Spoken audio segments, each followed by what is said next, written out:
Iniling ng House Committee on Good Government and Public Accountability sa Department of Justice na maglabas ng lookout bulletin order sa 7 opisyal ng Office of the Vice President. Kasunod yan ang ilang beses lang hindi pagsipot sa mga pagdinig ng Kamara kaugnay sa confidential funds ng OVP. Sakaling hindi pa rin sila sumipot sa pagdinig, posible raw silang ipakontempt ng komite.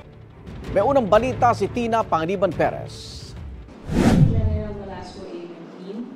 Para maiwasan makapuslit ng bansa ang ilang resource person ng House Committee on Good Government and Public Accountability, sumulat ang komite sa Department of Justice para magpalabas ng lookout bulletin order laban sa 7 opisyal ng Office of the Vice President.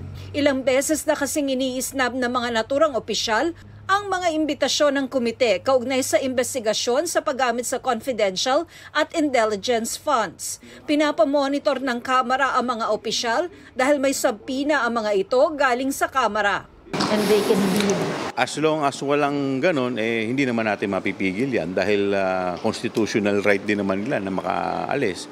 So at the very least, ang pwede nating ma-check dyan is ma-check yung kanilang itinerary.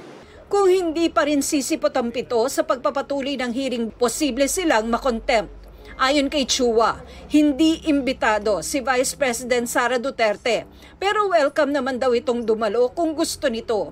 Ipinaliwanag pa ni Chua na ang pangunahing layunin ng pagdinig ay ayusin ang mga butas sa batas kaugnay sa confidential at intelligence funds. Bakit yung mga ahensya na wala namang kinalaman sa intelligence gathering nabibigyan ng confidential fund? Ang isa pa sa nakikita namin dito ay yung medyo nagiging lax yung pag-monitor dito. So dapat yan medyo mahigpitan. Hinihinga namin ang pahayag ang Department of Justice sa kahilingan ng Kamara.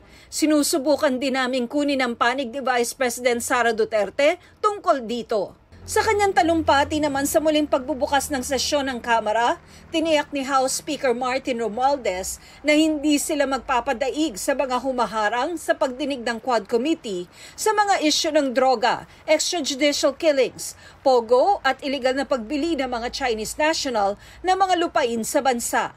Hindi tayo matitinag. Hindi tayo papayag na muling bumalik ang panahon ng kadiliman at kasamaan. Ito ang unang balita. Tina Panganiban Perez para sa GMA Integrated News.